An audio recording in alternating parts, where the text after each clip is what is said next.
John Clayton, who's in Seattle. And Johnny, this seems like a curious move. So let's just start with why did this happen?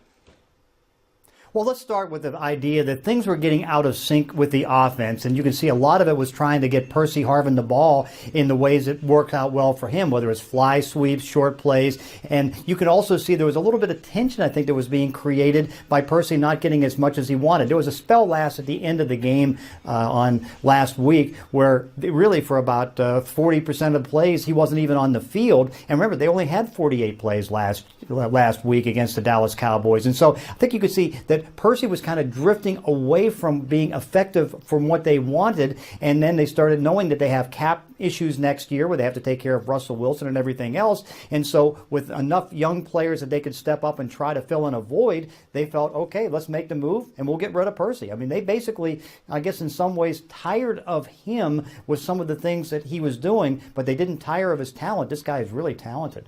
What did they get for him?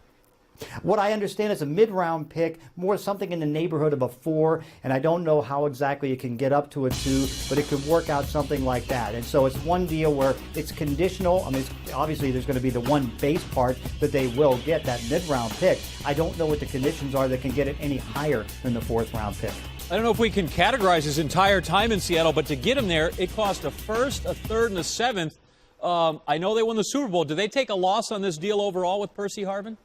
Well, they did, and they took a loss financially, but also the gain was what he was able to do in the Super Bowl. I mean, he was so electric on the return, on creating some things, and even in the little bit of time he's played in the playoffs. I mean, just the threat of having him on the field helped get this team over the top. I mean, he was a special talent, and you could see early in the season he was really doing some good things to help out the offense. And so, was it one where you kind of realized, okay, at some point maybe it's time to move on, and they realized it, but, it did cost them, but it also, they had some short-term gains. A little more pressure now on quarterback Wilson. No Golden Tate, now no Percy Harvin. Thanks, John Clayton.